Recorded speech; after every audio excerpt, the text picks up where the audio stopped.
Sounds so exciting, doesn't it?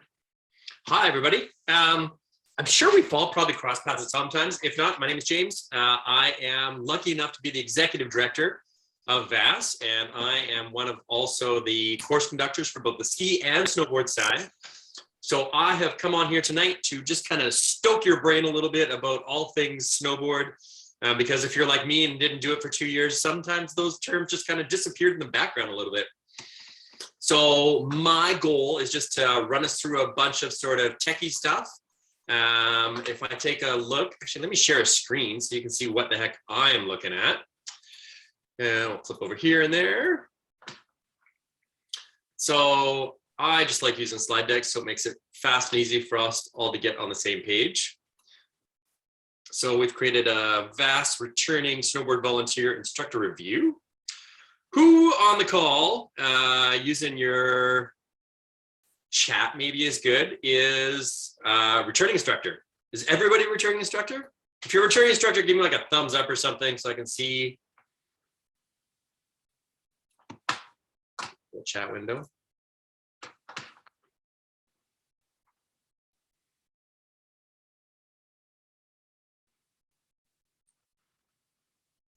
No thumbs up. Does nobody like to chat, or nobody can hear me yet?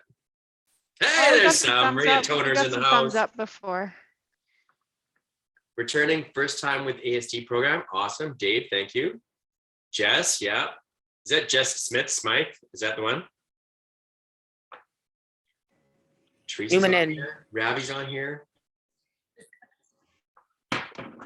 Lori, awesome. Is there anybody who's brand new, who just happened to jump on this call and they saw it and thought, I need more training? And if there isn't, that is okay too. We're actually a really small group. Like there's only like 13 of you on here. If you guys just want to put on your microphones and talk, I am totally good with that too. Unless you have screaming children in the background, which are probably not my favorite when we're trying to chit chat. But if you feel like you want to have your mic open so we can just have open conversation, I am fully game for that. Let me pop up my presentation, my presenter. Who else is hanging out there? Adia, Jess, Jill, Juan. Steven, nice to see you. And Wade, awesome. Okay, so let's just get rolling through some of this stuff. And yeah, we'll just see how we play. So stuff we're gonna look at. I'm gonna drop off. I'm gonna drop off James. Amelia, thank you so much. Thanks for jumping in and helping out tonight when I'm on the highway. Everyone, no worries. We'll talk to you very soon. I got a frantic call from James, so. All right, bye everyone. So stuff we're gonna look at. We've already done Zoom basics, I suspect. We're gonna do a little pop quiz to start. Then we're gonna look at some skills, some steps, some core competencies. We're gonna do a little snowboard assessment. And then we're gonna look at the way people learn and a little bit of idea around mentorship and then some of the new programs. And that will be it. And then it's beer time. If you are drinking now, I have no offense to that. You do what you have to. Of course, I won't do that because I'm a responsible adult. And you look really good, man. I like your face looks good. I haven't seen you in a while. Looking very sharp, sir. Looking very sharp. And you, I think, just had a baby like a year and a half ago. 2 years, man. 2 years already. Hey, time to see there's that whole COVID. Time passed, you know. COVID gap. Yeah. All right. But we're gonna spend a whopping 90 seconds to just kind of test your brain and see. If you don't want to write this stuff down, I don't care. Just take a look at the questions and see if you know any of these answers. That kind of help spark your brain and spark some of the conversation we're about to have. So what are VASS's core values, which you may not know, you may know. We actually added one this year, so I look forward to telling you about that. Can you name all the six steps of the CAD snowboard progression? What are the 5 snowboard skills we teach? The 3 core competencies? What is IACRCV? Does anybody actually know that? IACRCV. Anybody know that? It's funny because it's actually in the latest snowboard manual, and it's also in the ski manual, which is quite cool. Maria Toner is just giving like little angels. I'm not sure what that means, if that's a good thing or a bad thing.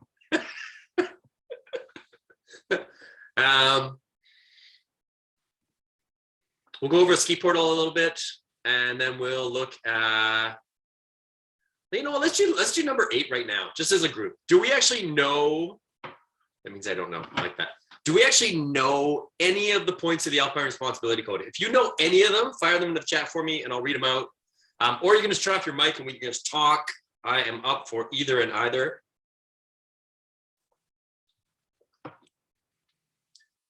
Family party start now. I have to leave. Thanks. Oh, Stephen, have a great night. Thanks for coming by, man. Snowboard. Sorry? What? One of them should be you should always ski or snowboard well within your abilities, and you should be able to stop and avoid obstacles and I people. love it. Yep. So snowboard within your abilities. It is totally part of the Alpine Responsibility Code. Absolutely. Who else got another one?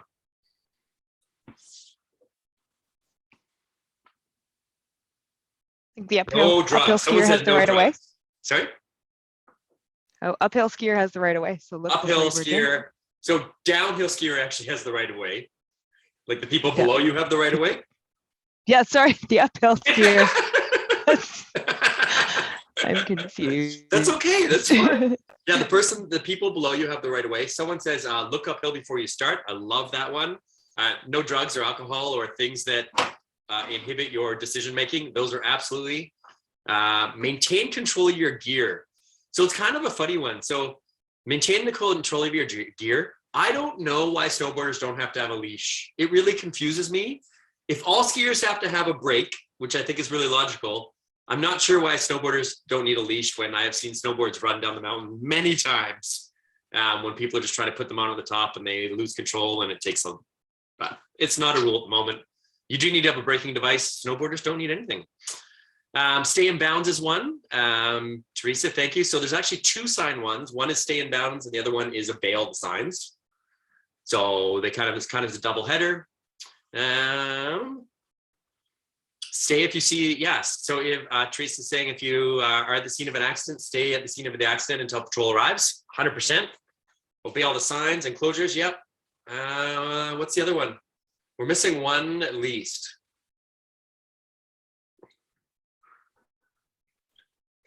Don't obstruct the hill. Don't obstruct the hill.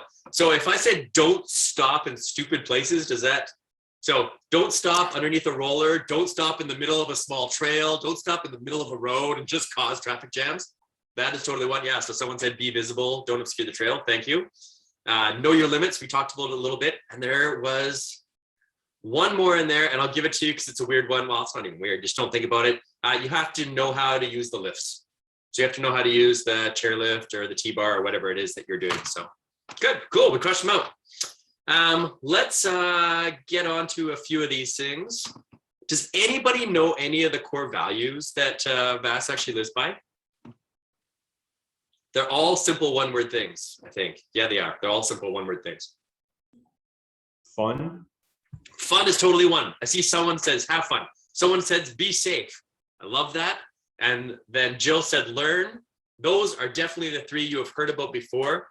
And the one that we added this year is yes.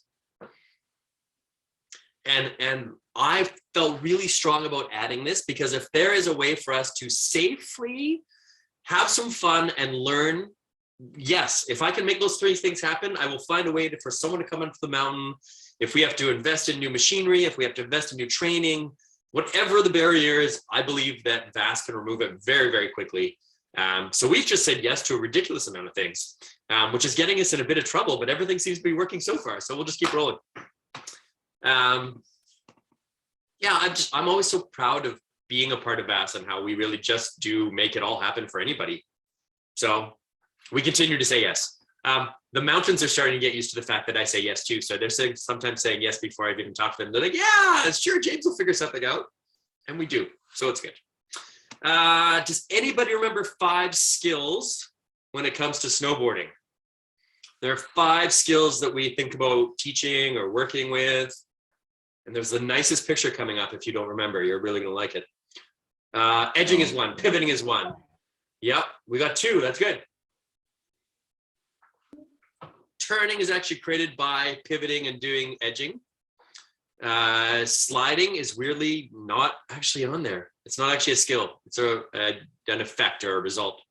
Timing coordination is one. Central mobile stance. I love that. And pressure. Teresa's been working hard. I love it. So yeah, this actually is a picture that's in the Cassie manual, and I just think it is a really nice, clean picture. So the biggest part of it and around everything is balance and position. So the way that we get balanced over top of the board. Now, if you're a regular rider and you're going down a hill, do you think you have more weight on your front foot, your back foot, or 50-50? Oh, 50-50 Cal. Laura says 50-50. Got one brave person. I like it. I'll give Laura 17,000 bonus points for answering A early and B correctly. Yeah, we're shooting for 50-50 most of the time. Wade, you and I need to go for a snowboard lesson, but that's okay. If you've got all your weight on your back foot, what happens is that the front part of the edges never engage quickly when you turn. Likewise, if we have too much weight on the front engages really quickly and we wash out the back all the time. So this new idea, and we used to rock it back and forth a lot, and they've really just quieted everything down, and they're saying, keep it right in the middle. If you can keep it kind of 50-50 through all parts of your turn, then you can really engage all the parts of your board, and we can do some cool things with our feet to really get the edges to rock in. So position and balance always encompasses everything. Then we work on the skills of pivoting, which is to turn the board when it's flat. Edging, obviously, is the heel or toes rising and falling. And then pressure control, once we start getting a little more advanced, we're actually extending our legs into the turn to get the board to press against the surface that we've created. And when we do that, the board arcs and we get different type turn shapes. So those are the sort of three big core skills. And if we can blend them together with timing and coordination, then we end up getting really nice arc turns. And if you really get flowy, then you can really just rail from edge to edge. And you look like the pros do, where, they almost touch down, put their stomachs on the snow and then rock back and touch. And still working on that. So those are the skills we teach. Now, does anybody know the 5 steps or the order that we teach stuff when it comes to Cassie?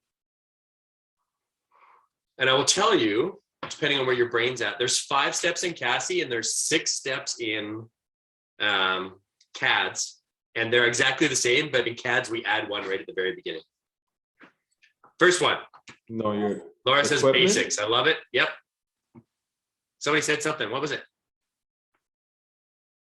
Equipment? Equipment is the one you're right. Yeah. So let's just fire it here. You got that. So equipment is the one that we add for CADS. Sometimes because we're using some equipment that is a little bit outside of the box. So we really want to educate our students exactly what's going on. And then Laura said basics, which is always our first thing. What's an example of like some basic things, or how would you describe what basics is? Laura, if you could just take up your mic, tell me what it is. Familiarity with the equipment and how to use it. And how to use it where? On snow. On a steep part? On a flat part, and having basic mobility on that leads into sliding. Basic mobility of my binding is attached to my foot or to my boot, and I understand how to take my snowboard on and off by myself. Yeah, so when I think about basics, it's really about development of all of these skills in a really flat and controlled environment. So a lot of the movers we would use for like getting on and off chairlifts or carpets, even just, getting, anywhere around. And I agree, it includes putting on and off your board, how to walk up little hills, walk down little hills, those types of things. So that's great. Then we do some sliding, which is really just the most basic version of it, like point you down the hill and let you fly at it and see what happens. So that's a lot about terrain selection and finding a really safe place where people can find a nice little pitch that comes to a natural flat or even a little bit uphill. And then Teresa, what is control? Tell me all things control.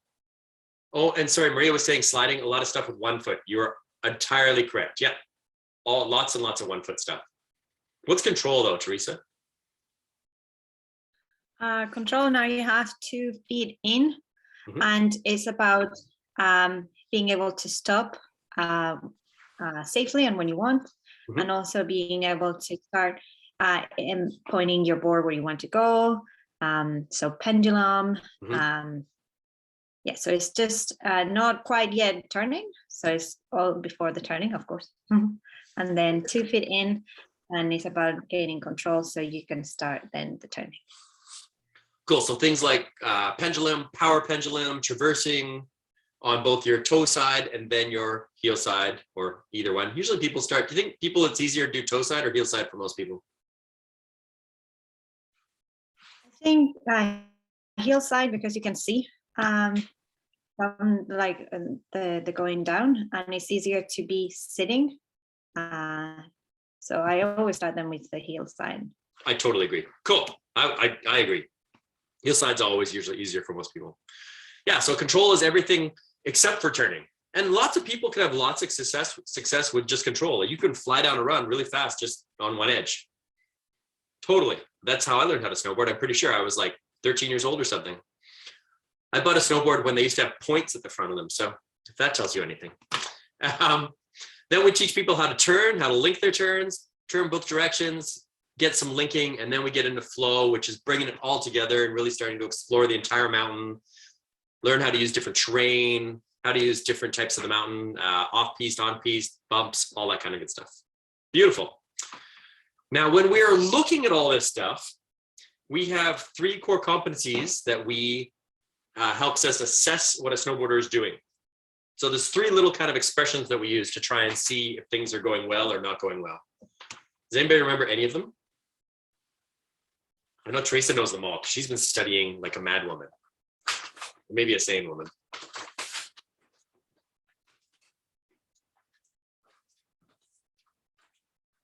See lots of quiet. Oh, balanced along the working edge. Oh, that's pretty good. Laura, have you taken like your Cassie or anything? Are you a Cassie instructor? Cool. There they are. You got the hardest one first. I love it, right out of the gates. So there's 3 that we look at. So we look at if people have centered and mobile position. So do we think they're achieving that 50-50 sort of weight distribution? And are their key joints moving and flexing? So what are the 3 big joints that we want to see people maybe have some flexion or extension in? One starts close to our foot, rhymes with cankle. Go. Hips, knees, and ankle. Awesome. Yeah, hips, knees, and ankle are kind of the big things that are going to bend and move. So we want to be able to visually just look at that and go, cool, are they centered and mobile? Are things moving around a little bit when they hit bumps? Yes or no? Great. Next one is the turn being led with the lower body. Or are they kind of chucking their upper body and doing all sorts of weird things to get the turn to start? And then the last one, are they balanced over the working edge, which talks about, we want to get really techie, talks about your center of mass in relation to your base of support. Is that too much? Talks about where we have kind of let our most amount of our weight sit in relation to the working edge, which is that edge that's actually cutting into the snow, and how we can manipulate that to affect different positions.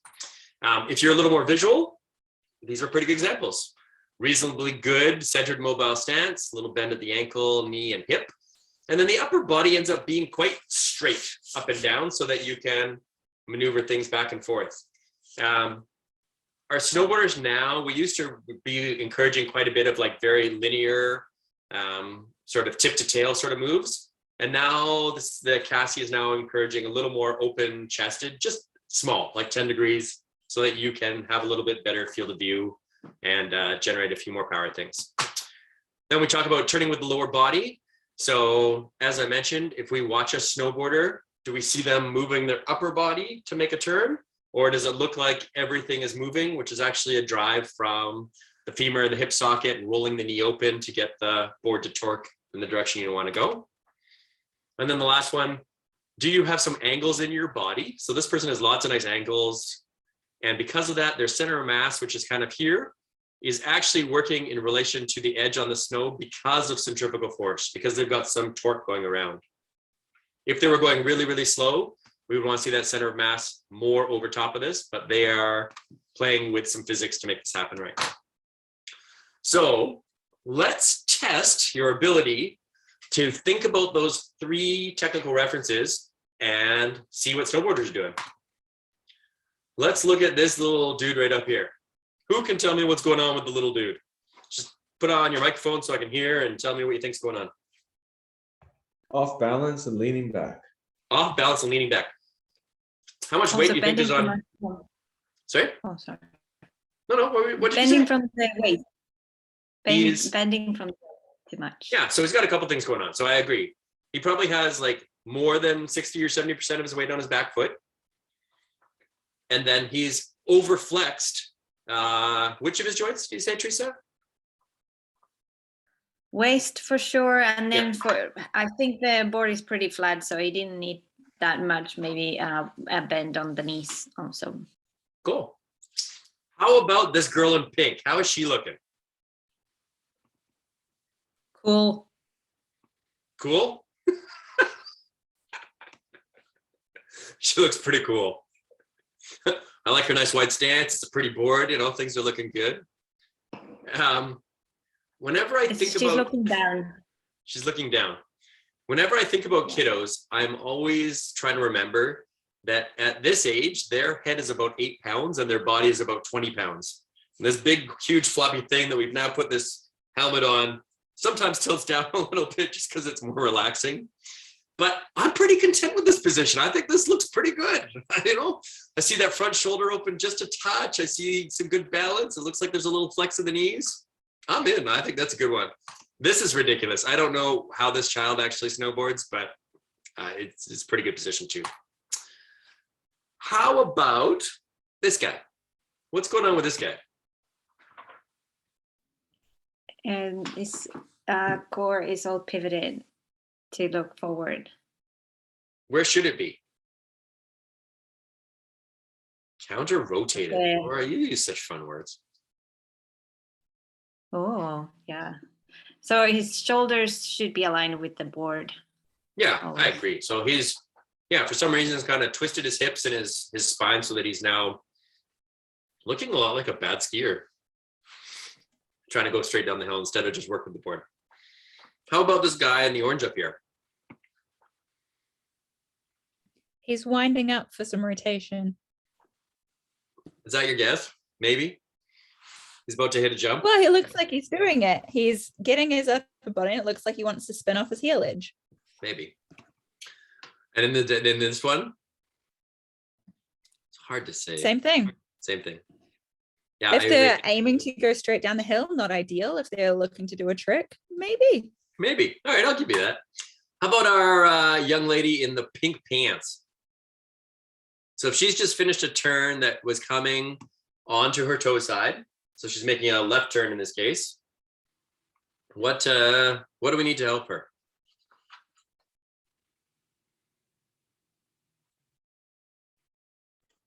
Wade, where's my Wade? Wade. What do you think we got to do? I think that she has to bend her knees a little bit and then rotate her shoulder a little bit inwards. I totally agree with everything you just said. I love that. Yeah. So Am I wrong? do you think she has more Or weight back, on is the it? back or the front right now? I think it's probably a bit too much on the back. She could, center it a little bit more. I think you're probably right. Yeah. And then she's kind of tried, it's almost like she's tried to hold her body in this position while she turned the board underneath her. It's just kind of letting everything flow together. So yeah, great assessment. How about this guy in the white top here? What is going on with this person? Jess, are you still around? Jess. Yes, his the top person in the white, his center of gravity is too forward on his toe edge. Too forward on his toe edge. Okay. Let me ask you Yep. about a specific thing. Let's scroll back here for a second. Is this person balanced over the working edge, do you think? No, No. So if I look at theirs, he's overshot it. So if he can't get his balance, he's gonna just face plant. He's gonna eat it. so yeah, so if the center of mass is somewhere around the belly button-ish, between like the belly button and the hits, their center of mass is so far inside this turn right now how could we help them if we were going to give them some direction on their body position to try and get more energy working on that over that working edge? Well, if the knees aren't bent at all, so I would start with even doing just drills to emphasize bending the knees. Cool. I love it. Laura, what would you add to it? Flex the joints. He's inclining like Yep. a crazy person. Chill out, bend it, and have fun. Would you try and push the hips forward a little bit? Could you please hit the remind me later on your pop-up so that I can get another look at the image, please? Thank you. Yeah. I'm like, what are you talking about? There we go. Hips forwards a bit, yeah, but also his shoulders are quite open. Yep. And that's causing some challenges. So it would be close it off. Yep. A little so that his upper body is in line with the board. Flex the joints. And that would be where I would start before. Like his hips are over his edge. Mhm. He just needs to bend his other joints. Cool. I'm in. What do you think of this photo of the racer? Do you think that we are balanced over the working edge?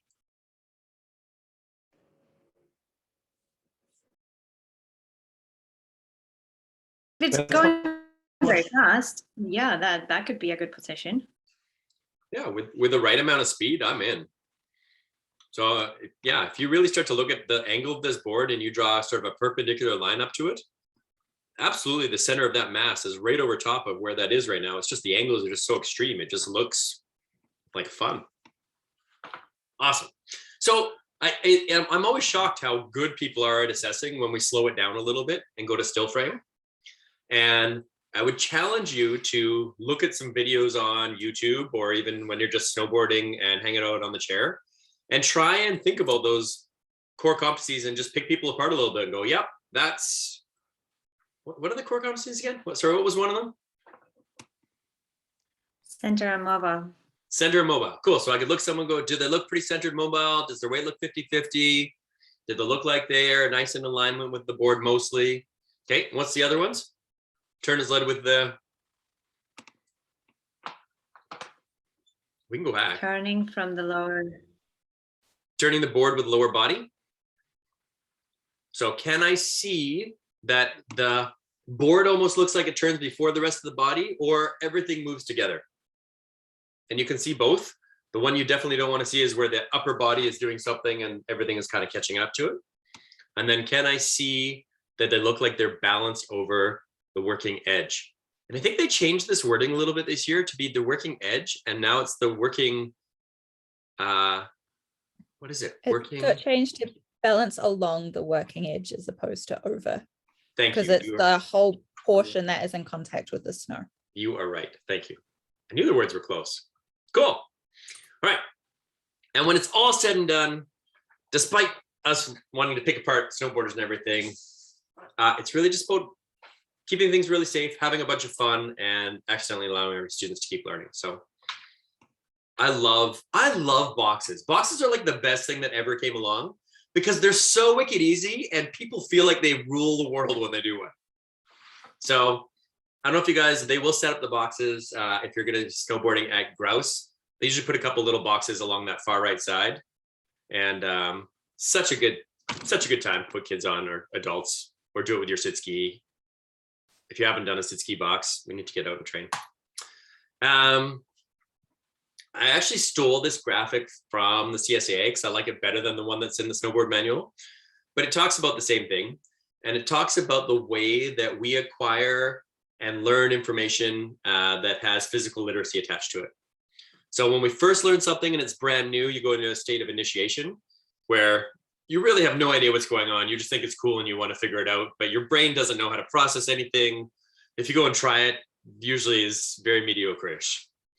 Then we get into acquisition, where we gain a little bit of knowledge and we'll experience some level of success.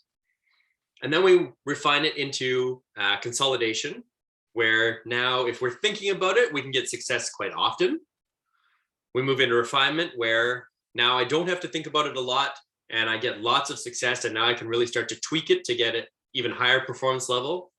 And then the last part that we end up is something called creative variation, where you now take the skill that you've acquired and you start to do ridiculous things with it, because we can, like riding switch or hitting off jumps, and using those same skills to now have success in other areas. So I like this, to think about it, especially if it's been a long time since you were a new learner in snowboarding, to allow our students time to go through these steps at whatever pace they need to. And they're different for everybody, independent of whether or not they are classified as having a diagnosis of some type with a disability, or just in a typical snowboard lesson. Some people rip through this stuff, some people take a lot of time, but it's important just to let people take the steps that they need. Questions about that? Goodish? You've heard this before, or is this new? Or it's like I memorize every manual. This is old stuff. I know it. Not every manual, just working on the Cassie one. What, Travis, what does this come from? I think you mentioned that, but this is for you, it's old, but you said this is the new Cassie thing as It's well? in the, or yeah, it's just in the Cassie manual right now too. So, or the Cassie manual was Okay. flipping through the other night. Oh, okay. Yeah. I need to take a look at, that's interesting. It's something that Okay. Cassie and CSIA agreed upon, which is unusual. Okay, so let's Good stuff. let's jump down here and then we'll jump back. So there are 4 types of learners that we talk about in the world of CADS. We have listeners, watchers, feelers, and doers. And I always really try and encourage instructors when they're teaching a lesson to try and teach in all 4 methods if you can. Because if we can get in the practice of doing this, then we are hitting the largest number of learners without having to think about it a lot. Has anybody ever done training with me and done this kind of work before? Teresa's like, yeah, James, I know you make me do this all the time. So the idea being, if I'm going to do a drill, what I'll do is I will try and figure out very clean, succinct words that I can describe it for the listener. So, and I will also include a why. So I'll say like, okay, we're going to do this drill so that we can get you in a better centered position. And what I want you to do is we're going to do a little hop drill. So I'm going to get you to have your feet balance 50-50. And what I want you to do is pop upwards with your ankles and knees until your whole board comes off the ground. So that might be a good description of what the drill is. Then I'm going to give the best demo I can in the world. And when I give my demos, I always try and walk up a little bit up the hill so that the student can see me do it right in front of them. So if they're really good watchers, they want to see it maybe from up high, maybe right in front of them, and maybe from a little bit lower. And if you can do all 3, then they will get a really good idea of what it looks like. When I'm doing that demo, I'm trying to think of a feeling that I can associate in my skin that I can tell them to think about while they're doing it. And if they think about that, they'll have lots of success. So when I talk about in the skin, it has to be like a feeling or a pressure on my foot or somewhere on my shin, or an extension of a muscle, or a contraction of a muscle, or a pinching sensation somewhere that I get because of the drill. So if I think about that hopping drill, when I want them to land, I want them to feel 50-50 balance on both foot. So that would be a good thing for them to try and think about. Right when they land after a jump, do they feel like they're balanced 50-50% weight on each foot? And if they do, then they'll have a lot of success. And then the doers, you just have to let them do a lot. But you have to be able to coach them with good feedback. So as an example, in that hopping drill, if someone is hopping and just their front foot is coming up all the time, what's going on with their weight, do you think? Weight's on the back or the front or middle? On the back, yeah.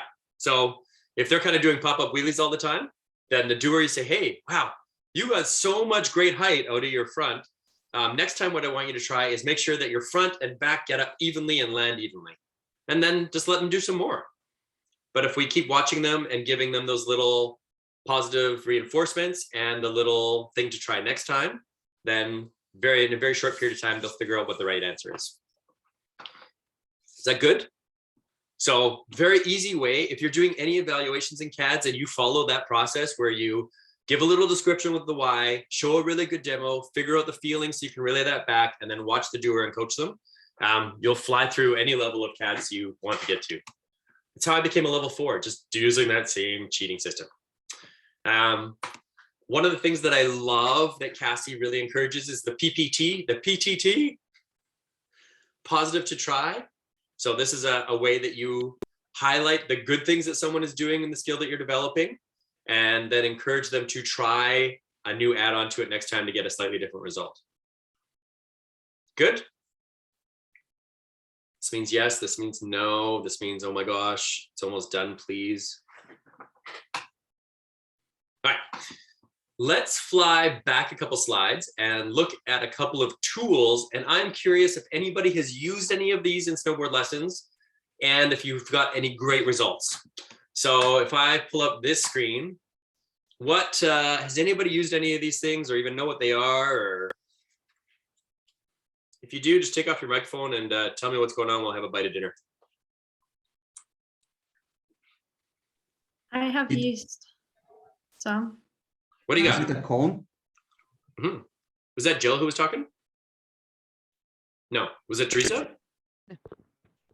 I did say something, yes. What have you used, Teresa? I used the pictograms. And Nice. I think it came down to, I didn't use the paper, but I did use with my hands, with my fingers. Awesome. Another thing that I use is the timer. You haven't used the, Sorry, another thing that I use that is not there is a timer. oh, timer. Yeah, timer's a great one for sure. Yeah, countdown strips and token boards. We've got a whole bunch of these in the yurt. If you look around, there's like a whole container just filled with laminated tools like this. And this is such a good one for some students. Sometimes it's good to count up. Sometimes it's good to count down. Ask them what they prefer. But if I was using this, I'd say, cool, we're gonna do 5 of things, and I would rip off the 5 after we've done that. We've got 4 left, rip off the 4, we've got 3 left until we get to 1. You combine it with a first and then statement. First, we're gonna do 5 of these activities, and then we get to do whatever this is. Just makes it super visual. This is a big board that I have. Well, I've used the countdown one before. We would build snowballs out in the snow. And so we would, every time we'd do a lap on the chairlift, it's build a snowball. And then they got to throw all the snowballs at me at the end once they built them all up. at you. I love it. That's amazing. You're braver than I am. They weren't a very good throw, so it was okay. Awesome. Does anybody ever use cones in their lesson? No. Yeah. We didn't use cones, but we built little snowmen. You build little snowmen to snowboard around? Yeah. I love that too. Bright cones, I find, are sometimes just such a good visual for some students that they just see them and they know they're supposed to go around them because they've done it at other activities. And they you don't even talk about it, and they see the cones, all of a sudden they start going through their cones. You're like, oh, okay, that's good. We should do a little cone race every day. So lots of them available in the yurt for sure. And sometimes even just, if ski school's got them out, you can use them too. Easy to do. Today I was on the carpet and they'd actually set up a bunch of brushes, which I thought was really great. So they had like 7 brushes set up so you could go around the brushes. How about any of these tools? Do you guys recognize any of those or have used them before with any success?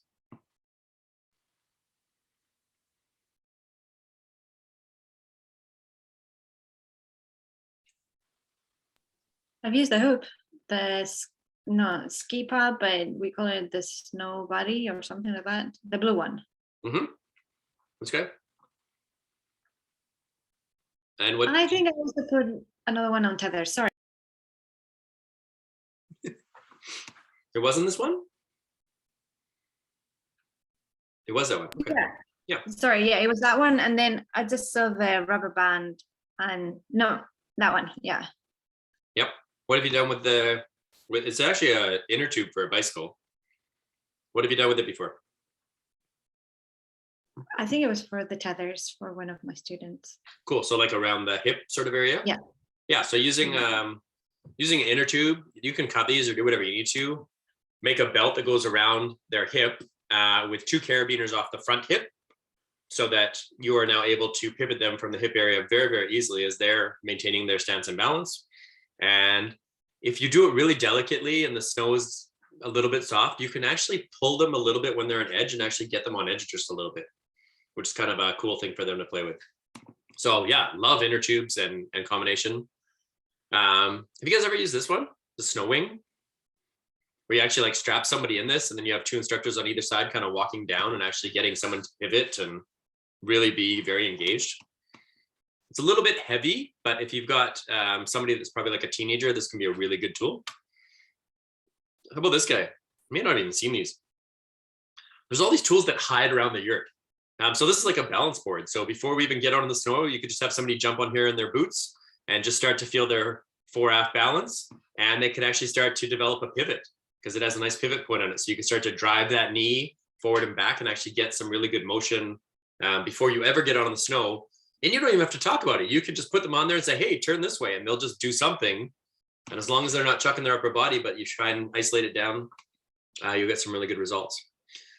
This is, I think it's called a horse and buggy is the technical name, but you can put a snowboarder in here and you can just walk behind them in the easiest terrain, and they can work their hands from one side to the front to the other side and actually start getting the board to do some pendulum and do some traverse and all sorts of interesting things. So let's get a couple more devices and see if any of these look like something you've tried. Whoops. Get back. There we go. You ever seen these things? They're just really fancy stakes in the ground that people can ski through. We made them a couple years ago. It's fun because if you hit them, it's no big consequence and they won't pop out. The cones often take off and slide. Those get a little bit firmer. These sort of hand rests or a walker. Has anybody ever taught anybody how to snowboard in a walker? Right? We taught somebody how to do this a couple years ago. He can't even stand, but he has wicked upper body strength and he really wanted to learn how to snowboard. So I said, well, why don't you just hold yourself up here and we'll slide. So he did. And then when he wanted to turn, he just kind of moved his legs in one direction and everything turned to the right. And then he moved them the other way and everything turned to the left. I'm like, dude, you're snowboarding. This is amazing. You can't stand up, but you can snowboard. Any idea what these are for? Let me ask a different question. Has anybody taught a sit ski lesson? No. So sit skiing is part of the snowboard curriculum. And totally would encourage you to go and sign up to do some drop-in sit ski lessons and come out and get better at becoming a sit ski instructor. So those weights may be something that we would use if an athlete, say, came to us with no legs. So to help ballast the machine, we'll take weight and put it at the front of the machine, normally where legs would be, so that we can get a better fore-aft balance from them. I've also used it actually on really little kids and put it on the back of the machine because they're just not big enough to get any weight back there. So finding that fore-aft balance in sit skiing is always an instructor's responsibility. So yeah, it can be a very good tool. On my list, haven't been on skis in over 3 years, in 3 decades. What? On my list. Suggest it's on your list of sit skis. It's on my list to learn to ski so I can help with the sit skiers and stuff. Well, and so this is the thing, is that snowboarders can help with sit skiers. This is part of our CADS curriculum, is that snowboarders are intended to be sit skiers as well.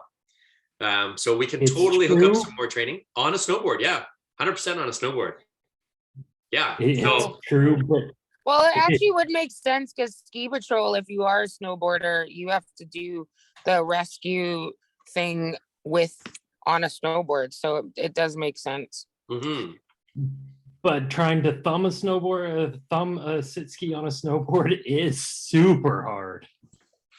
It takes some skill, I'm not gonna lie, but it is totally doable.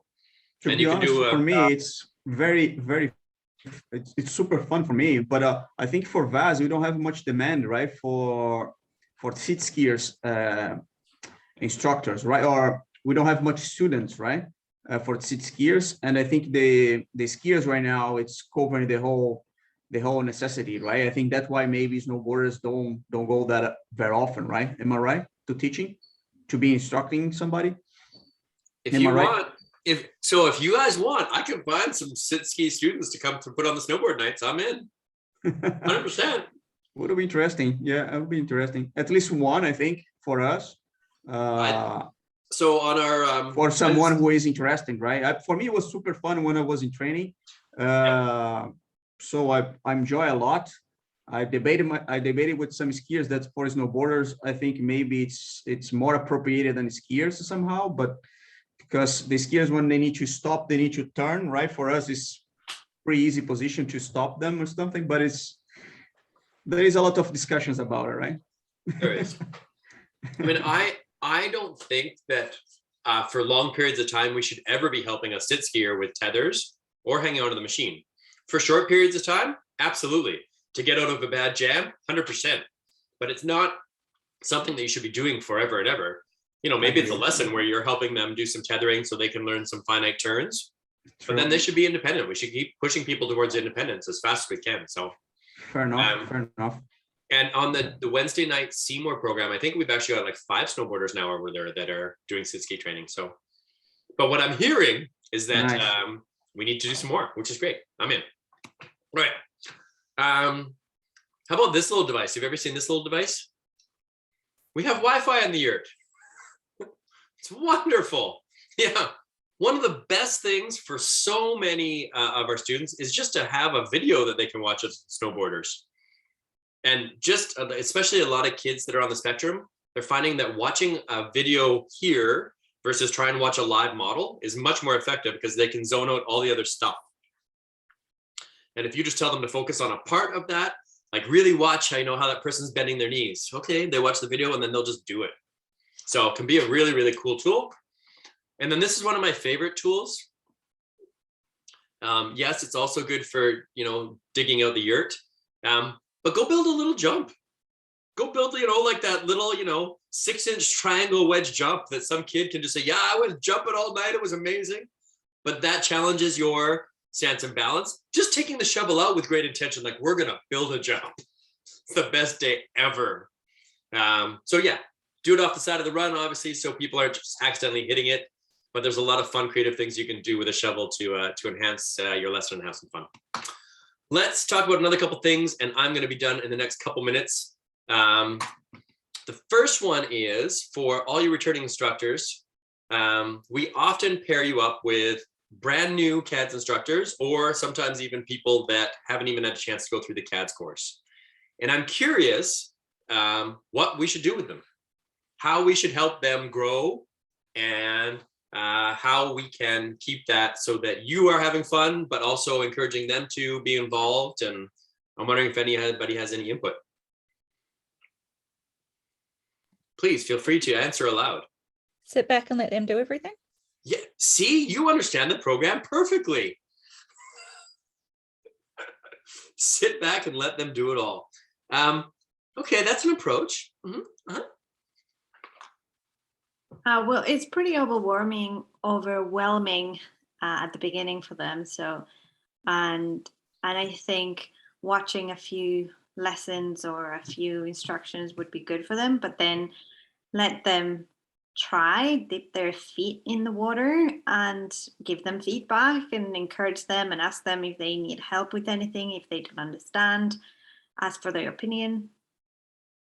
Cool. I like that a lot. On a slightly less sarcastic note, I would explain why I'm doing things. So for instance, this person has never been on a snowboard before, so I'm going to explain what the basics of getting on and off a snowboard are, or check in with them and ask if they want to run that section or what their comfort zone is. Cool. So I think there's kind of like a divide. If they have their CAD certification, so they've just gone and done their CADs this year, I think our goal by the end should be to have them feel comfortable leading a lesson. If they are just a volunteer and they don't have that CADS training, then I think the goal is by the end of the year, they should be a really good assistant and not be in a responsible position yet, because we haven't certified them to do such a thing. But I usually take this approach where if I'm with somebody who's brand new, I'm going to lead the first two lessons straight out.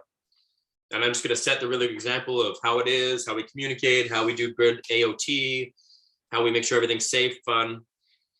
And, I'll tell them lots of stuff about what I'm doing and why I'm doing it. But really my focus is on that student, making sure that they're getting some good fundamentals right away. And I'll tell them like, hey, I'm going to take the lead for the next couple lessons. And then my goal in the middle 2 lessons of our 6 lessons is I would rather do some co-teaching with them. So let's talk about what you think we should do next. You know, do you have any good ideas? Cool. Why don't you do this part? Great. I'll do this part. Okay. And then hopefully by the end, they're in a position where the last 2 lessons, Laura can just sit back and let them do all the work. But if we can help them get to this point, then next year when they show up, they'll be ready to help somebody else and they'll feel like they can really do it. So that's a strategy that I use. You don't need to use it, but I found a lot of great success with it. And it's just fun. I always like helping people feel good about what they're doing and growing their skills. So last thing we're going to talk about is just a couple new programs that are happening this year. They're going to add to the busyness that we do already. The first one's called Peer-to-Peer, and the second one is called Family. And both of them have a similar intention. So the intention being that I am trying to get families, and I try to say it differently, I'm trying to get students to not need VASS anymore.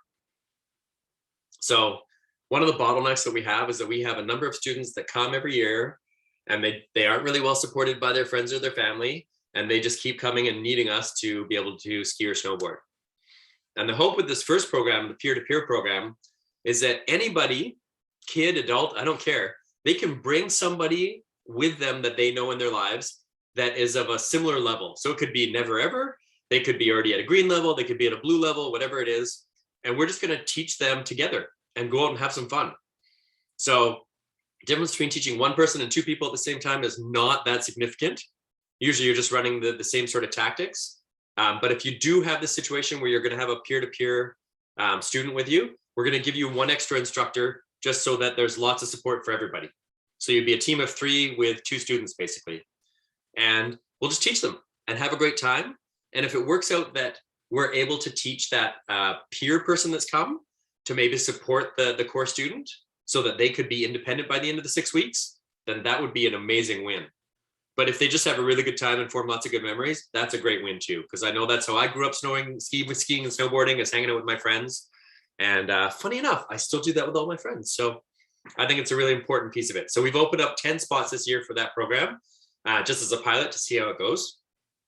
The family program is actually an expansion on a pilot we ran a few years ago, where we brought a bunch of family members up and taught them how to ski and snowboard first, and then had them go and join the lessons as a support person at lesson, with the goal by the end of the student's lesson that the family could then support them however they're skiing or snowboarding. So we're going to run it at a bigger scale this year. I've got 30 family members coming this year. 16 of them have never skied or snowboarded ever. So they're going to come in the first 2 weeks of January, and I've got a bunch of our top instructors lined up to come and help teach them the basics of skiing, snowboarding, so that they're not hampering the group at all when they go and hang out with their family member. But then they will be someone in your group with you. So you'll have, you know, yourself and another instructor and this adult. And in the first 3 lessons, that adult or family member is just going to hang out and watch and not get in your way, hopefully, but allow you to start building those foundations with the student. And then in the last 3 lessons, we're going to try and incorporate them in to see however it is they can help. If it's that they need to learn how to use tethers, or they need to learn how to use a snow wing, or like whatever, we will be in a position to be able to help them.